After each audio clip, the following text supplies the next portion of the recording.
terjerumuslah di narkoba. Yang darinya pemakai, karena semakin dosisnya semakin tinggi, saya menjadi bandar akhirnya. Sampai manapun, menurut saya, semua penjara nggak bakal hilang narkoba. Oh gitu ya? Iya, mau dibilang nanti dibasmi, mau dibilang nanti disidak, apapun itu tetap ada. Itu udah hukumnya, mungkin menurut saya itu udah hukumnya kali ya. Karena Makanya orang dalamnya juga. karena orang dalamnya yang kalau 50 sampai ke 200 kilo itu kita di harga 69.000 per kilo. Per kilonya ya. Ya, kalau di atas itu 200 sampai ke 400 kilo itu kita tinggal kurangin 2.000-an. Bisa berapa kilo per bulan?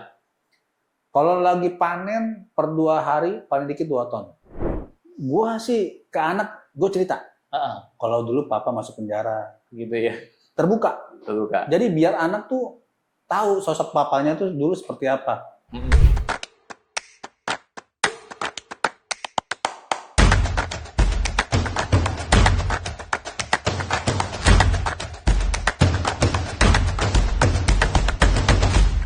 Halo Helpios People, ketemu lagi bersama saya dalam obrol bareng Gunawan Lawa. Hari ini kita kedatangan teman yang luar biasa.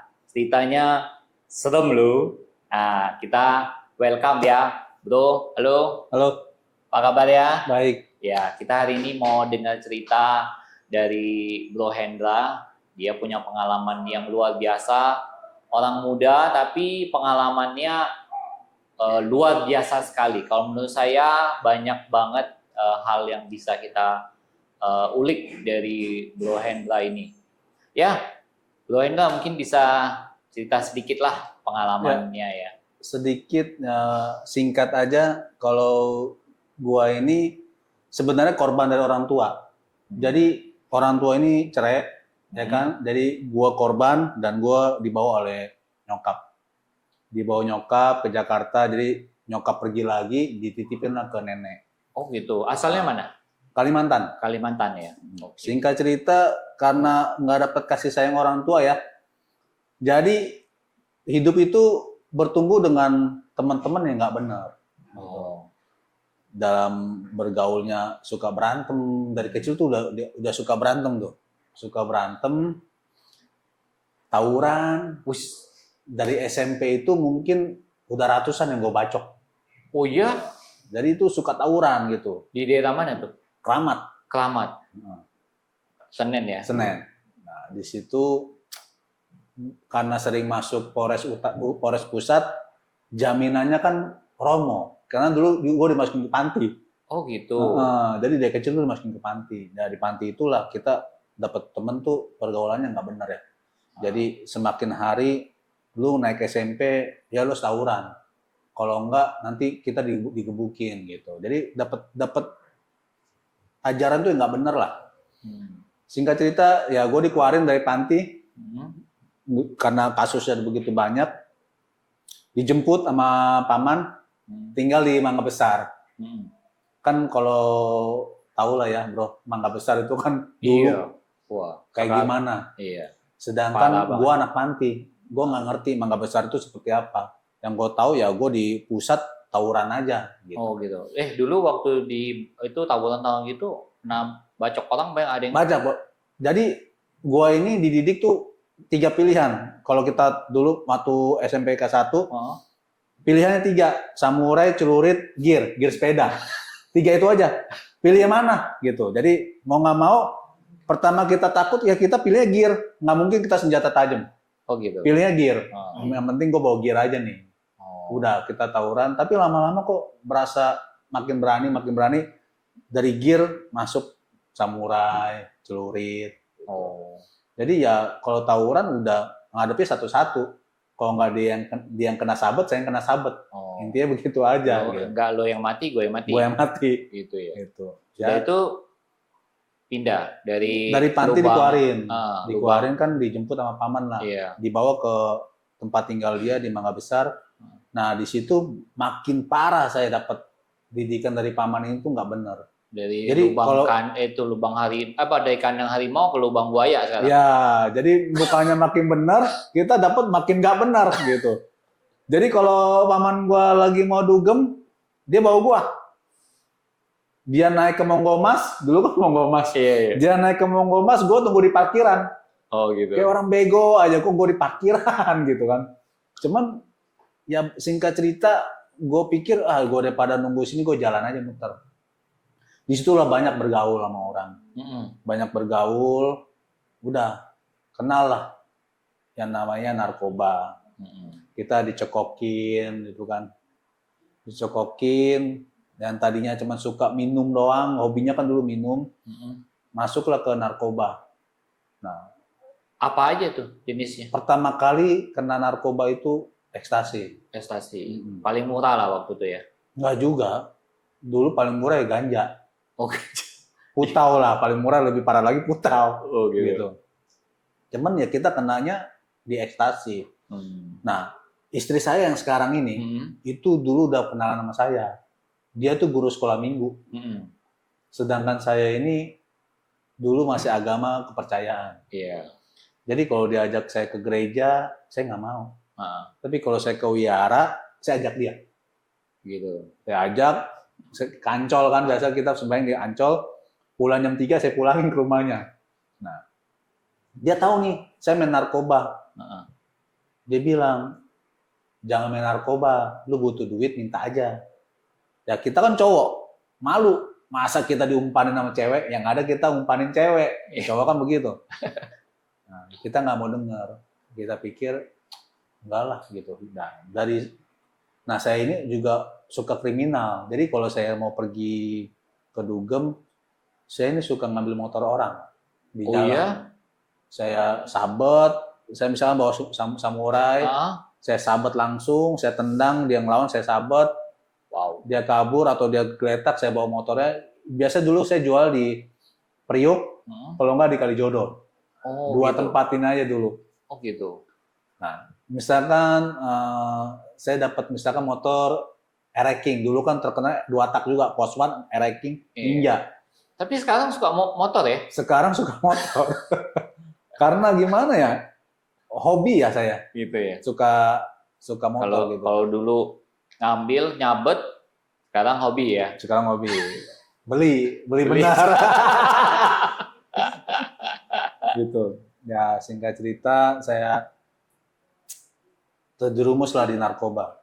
Yang darinya pemakai, karena semakin dosisnya semakin tinggi, saya menjadi bandar akhirnya.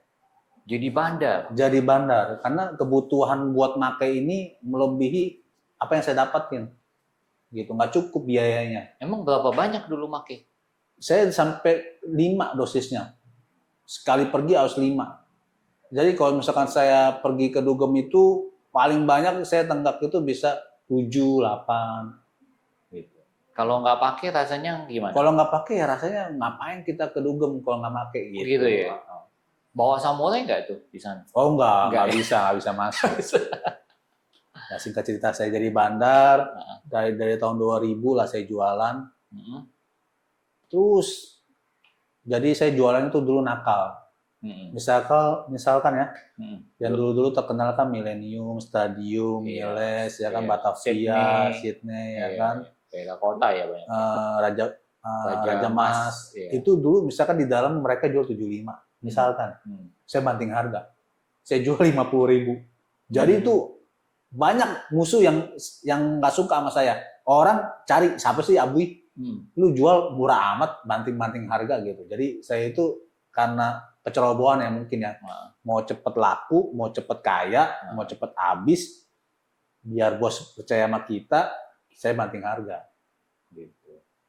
Singkat cerita 2006 lah, karena mungkin banyak orang yang nggak suka sama saya dulu pedagang, karena saya udah besar, jadi saya mempekerjakan orang, gantian orang kerja sama saya.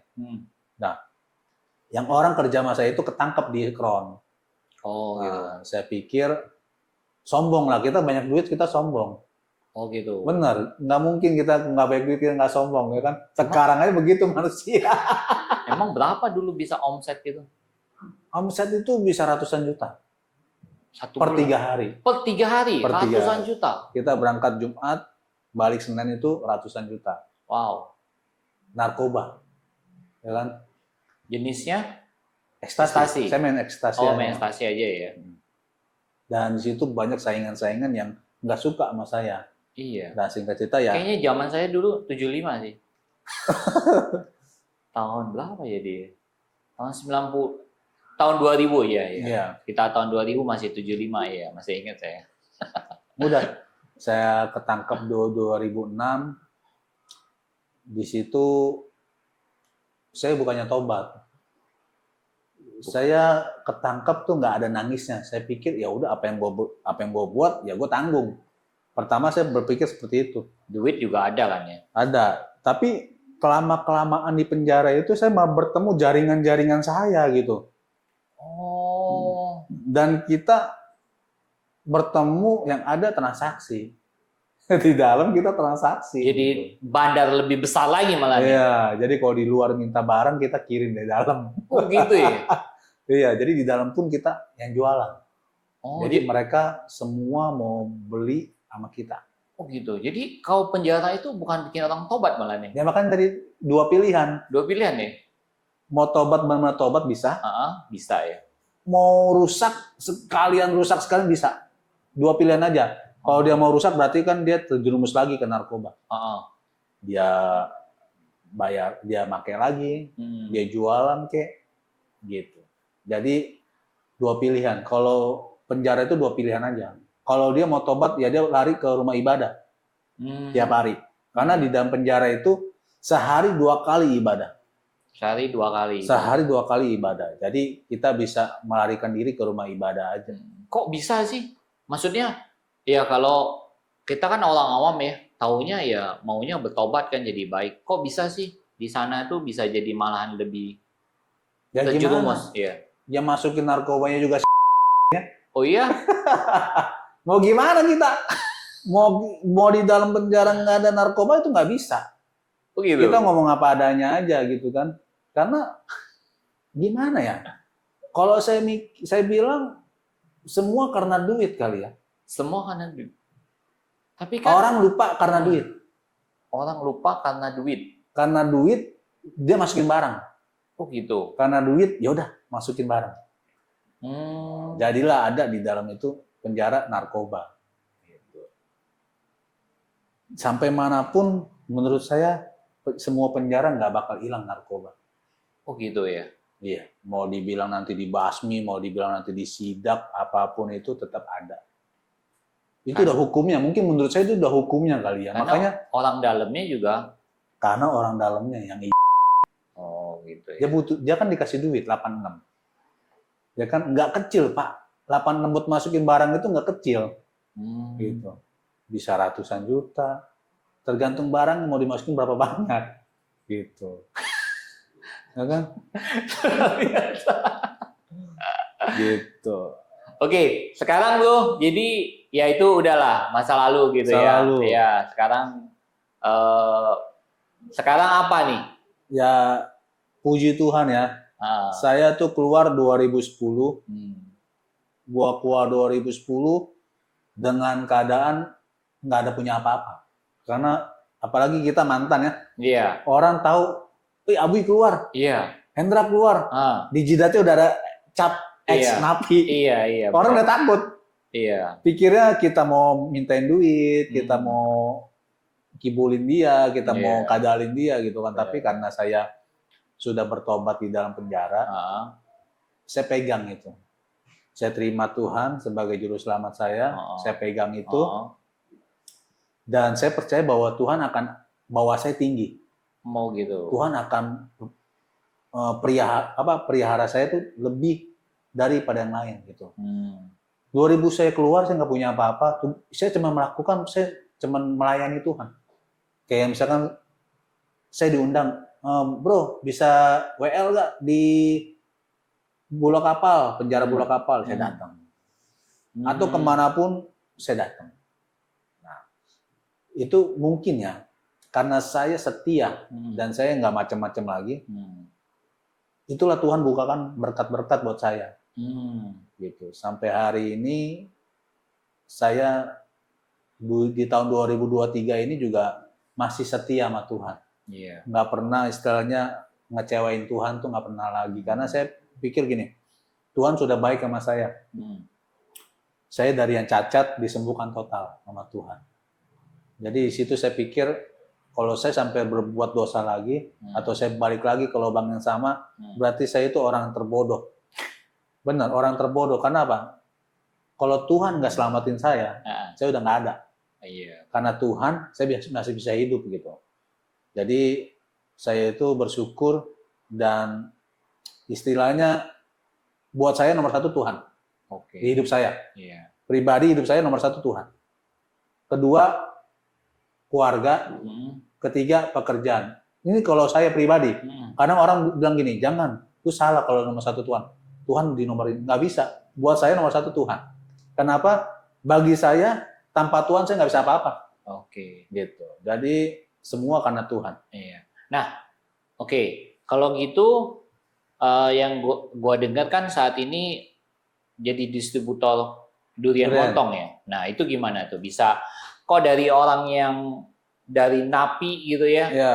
Kok bisa sekarang jadi pengusaha sukses, pengusaha durian lagi? Iya.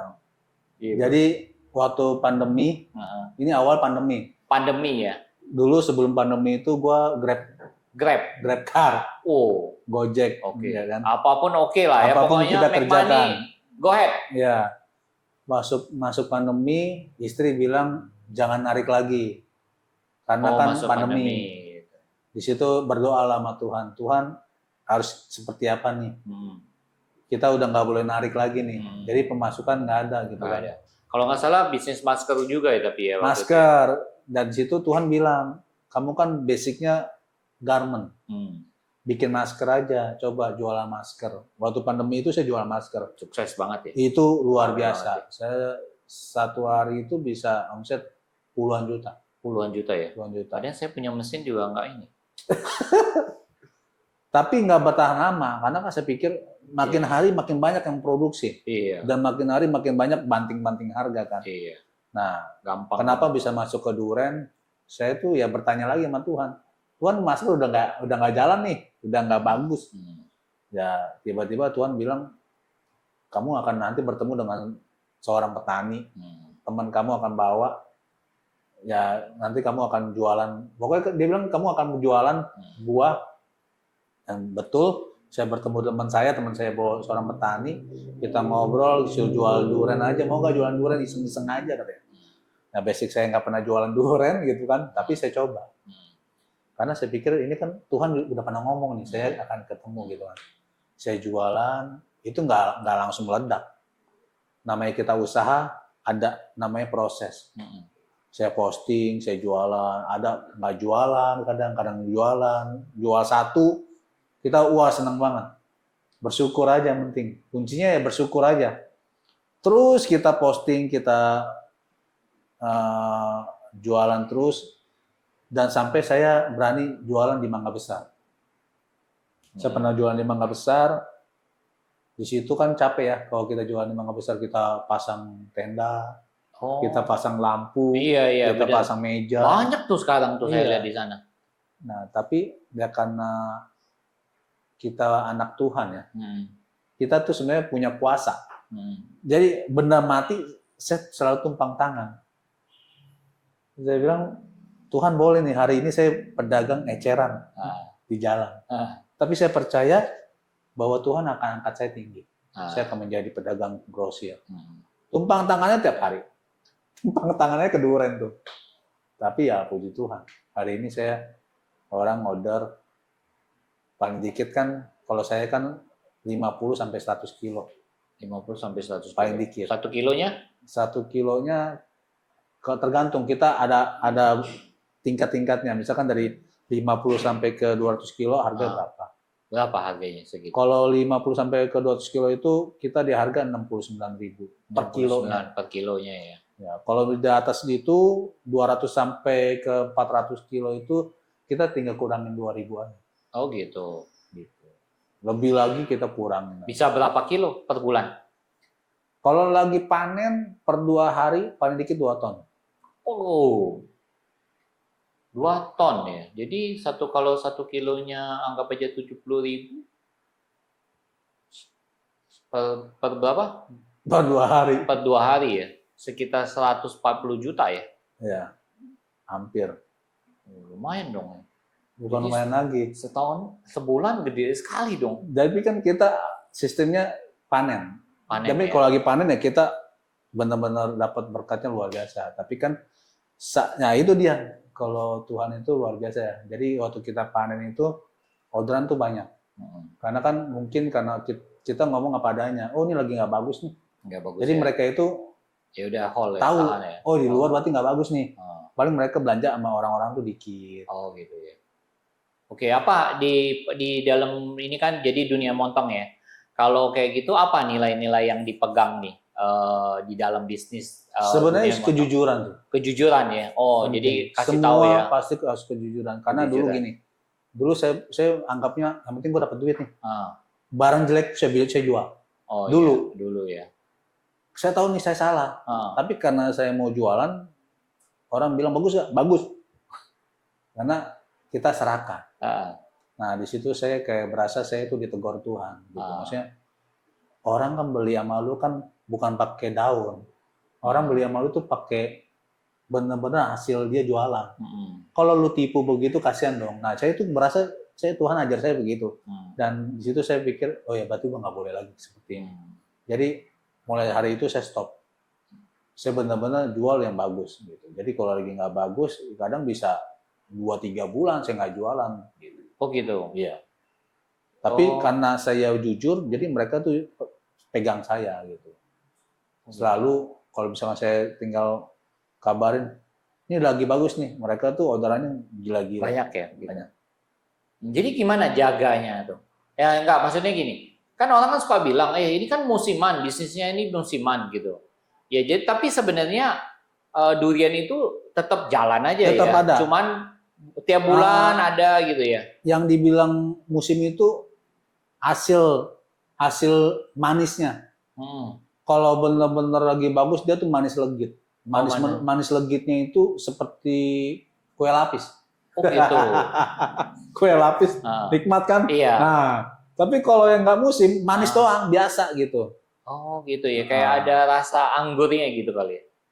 Legitnya itu. Beda lah, pokoknya kalau lagi dia tuh manis legit kayak bener-bener kayak kita makan kue lapis yang bener-bener enak. Nah, tapi kalau misalkan yang biasa, manisnya manis biasa doang, kayak manis gula aja.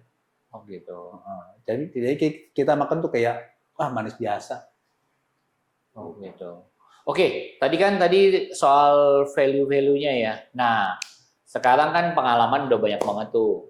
Nah, sekarang anaknya 2 ya? 2. Oke, kira-kira apa sih yang lo pengen kasihin ke legacy lah ya, warisan ke anak-anak? Lo pengen dikenal sebagai Hendra apa sih gitu? Ke anak-anak gitu. Kalau ke atau anak, ya gue pengen diinget apa sih gitu? Gue sih ke anak, gue cerita. Kalau dulu papa masuk penjara. Gitu ya. Terbuka. Jadi biar anak tuh tahu sosok papanya tuh dulu seperti apa.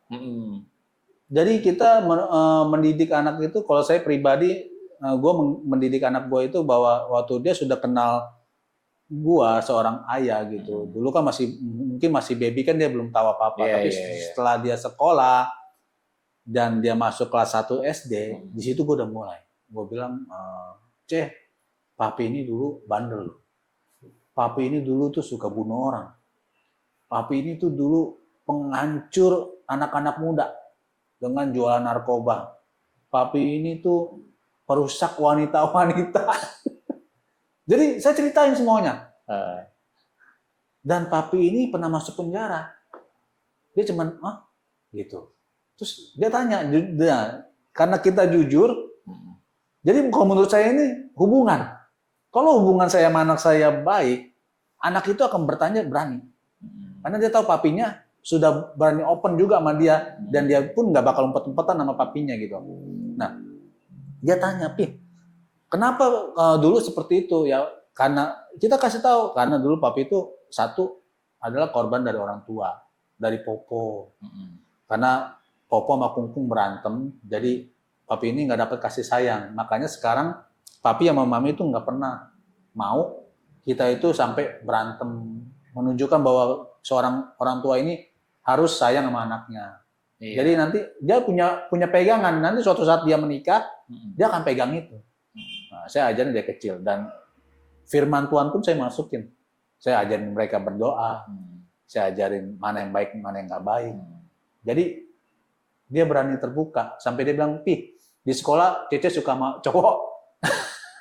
Sampai di situnya dia aja berani. Padahal Gitu dia tahu ya. papinya galak gitu kan. Gitu. Cuma karena kita value yang baik, saya cuma ngomong, mungkin saat ini belum boleh pacaran. Kamu suka ya namanya suka nggak apa-apa, kan suka saya bilang. Cuman kalau untuk pacaran lebih lanjut nantilah. Oke. Nih pertanyaannya sebalik ke bisnis montong nih Li ya, sedikit ya. Nah kalau misalnya suka dukanya apa ini dalam bisnis ini nih? Suka dukanya ya kita kadang merugi juga. Merugi juga bisa ya? Oh. Karena kan kalau main buah itu kita belanja misalkan dari Palu. Palu itu kan timbang. Misalkan satu buah ini ditimbang sama dia di sana 3 kilo. Tapi waktu dia kirim ke Jakarta itu nyusut timbangannya. Tapi kan kita bayar sesuai timbangan pertama. Oh, bukan hitungnya per mobil ya?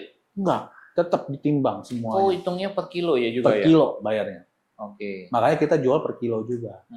Beda sama durian-durian lokal yang kecil. Dia itu per biji hitungnya, bukan per kilo. Oh, per biji. Per biji. Satu ya. biji. Yang segini, durian ya. Segini 15.000 nih modalnya. Saya kasih tahu aja.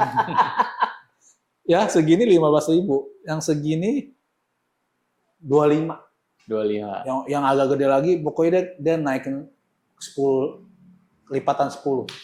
Kalau yang di Mangga Besar ya. Iya, yang dia bilang durian Medan padahal bukan. Bukan ya. Sorry ya, Bos. Oke. Ya, kita ini ada Q&A nih. Ada tanya-tanya jawab nih.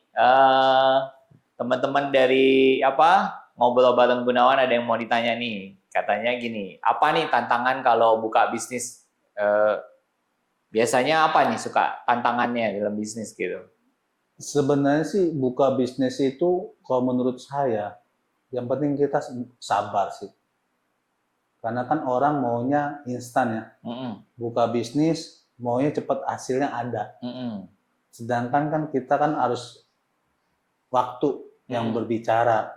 Bisnis ini bisa jalan sebenarnya tunggu setahun baru kita lihat hasilnya. Setahun ya? Setahun baru kita bisa lihat nih hasilnya ini bagus apa enggak. Oh gitu ya, jadi nggak bisa tuh 3 bulan, 6 bulan tuh udah nggak bagus nih. Sebenarnya sih, contohnya kalau misalkan kita bikin kayak Mixway lah ya. Mixway? Ya Mixway ya. Lagi trending banget nih. Tahun kemarin kan dia kan, wah sekarang banyak yang tutup loh. Banyak yang tutup? Banyak yang tutup. Masa sih? Banyak yang tutup. Saya lihat banyak yang buka loh. Banyak yang tutup juga. Oh banyak yang tutup? Banyak yang tutup. Jadi sebenarnya gini, itu kan franchise. Iya. Kalau dipertahankan, mungkin bisa maju. Tapi kalau dipertahankan, mungkin bisa maju. Tapi kalau semua tergantung pemiliknya yang franchise itu. Karena mungkin dia udah nggak tahan, dia sepi, dia tutup. Nah, sama usaha apapun seperti itu. Kita kan kadang nggak tahu ya, hari ini kita dapat apa enggak. Besok kita dapat apa enggak. Bulan depan kita dapat apa enggak. Intinya sih sabar, berdoa, ya kan, dan mengucap syukur. Gitu ya. Iya. Ya, jadi jangan cepat ambil keputusan ya, kita harus sabar ya. Keputusan. Iya. Makanya ya buka usaha itu ya kita harus mikir matang-matang sih. Pikir matang-matang ya, sama bikin planning lah ya awal-awal ya kan. Kebanyakan orang tuh bikin planningnya pikirnya wah usaha langsung sukses, langsung kaya gitu. Nggak bisa juga gitu ya, butuh waktu ya. Bahkan bisnis durian juga kayak gitu ya. Bisnis durian juga kayak gitu. Oke, ini pertanyaan yang kedua. Apa yang membedakan bisnis bro sama bisnis orang lain? Bisnis yang membedakan ya kejujuran. Kejujuran ya. Oh, mantap banget. Kalau nggak jujur, kita berarti kita merusak nama kita sendiri. Ya kan? Kalau kita nggak jujur kan berarti kan misalnya kita jual barang jelek. Orang udah tahu nih, wah ternyata lu kasih gue barang jelek loh. Berarti nama kita kan udah nggak harum lagi lah di dalam bisnis. Tapi kalau kita jujur, mereka tuh jadi senang sama kita. Oh dia kasih gue barang selalu bagus. Dan gue pun jual nggak lama gitu, karena barang bagus gitu. Oke, pertanyaan selanjutnya nih, apa yang membuat Bro Hendra berubah pikiran dari pengedar akhirnya jadi pengusaha? Maksudnya bedanya ke bisnisnya kan udah berbeda tuh. Sebenarnya sih saya itu kalau nggak ditegur sama Tuhan, saya belum bertobat. Ditegur tuh maksudnya? Saya ini adalah, kalau menurut saya, saya disentil Tuhan. Oh, disentil Tuhan. Jadi saya tuh di dalam itu, habis make saya ke gereja. Oh, habis make ke gereja? Habis make saya ke gereja. Padahal saya bukan orang Kristen. Waktu itu ya, saya masih agama Buddha. Tapi saya habis make, saya suka ke gereja. Gitu. Jadi saya pikir Tuhan sentil saya. Saya kena penyakit stroke ini. Orang bilang taunya stroke.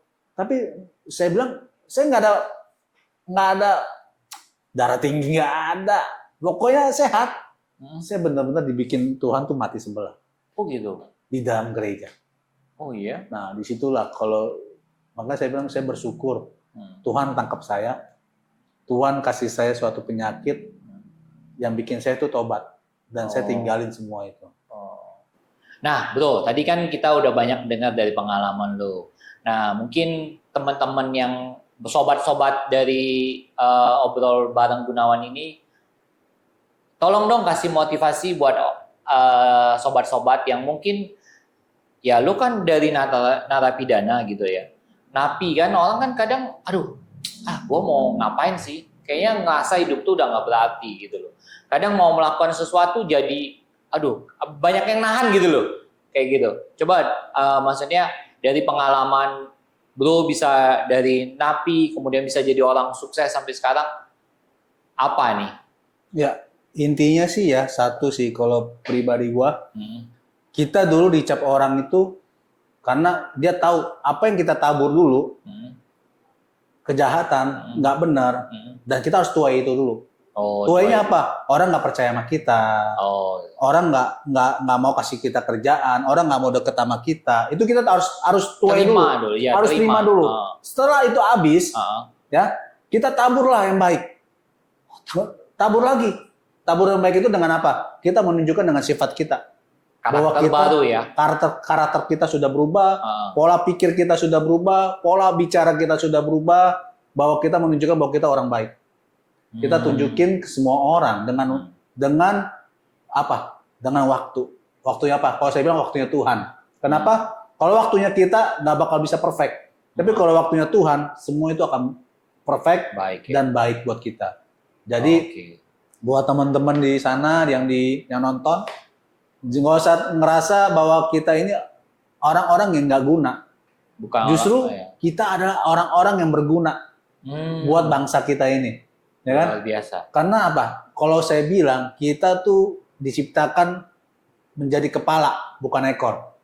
Ya kan? Kalau kepala itu berarti kita bisa memimpin suatu perusahaan, bisa memimpin suatu keluarga kita, bisa memimpin suatu pekerjaan kita dengan yang baik. Itu aja sih. Oh, mungkin ya, saya mau tambahin sedikit. Istilahnya, kalau kita itu berlian, diamond, di dalam lumpur, ya tinggal tunggu waktu aja. Kita keluar diamondnya. Ya. Oke, demikian motivasi dari Bro Hendra. Kita mau ucapkan terima kasih. Nah, terima kasih juga buat Happiest People yang sudah nonton. Dukung terus podcast kita dengan cara like, subscribe, share channel ini jika bermanfaat untuk Happiest People semua. Komentar yang banyak, Happiest People mau bikin konten bisnis apa lagi nih? Kalau komen yang paling banyak, kita buatin kontennya nanti. Oke, dan satu lagi, buat Happiest People, aktifkan notifikasi channel ini biar nggak ketinggalan video-video baru dari kita. Bye. Thank you, Bro Hendra. Yuk.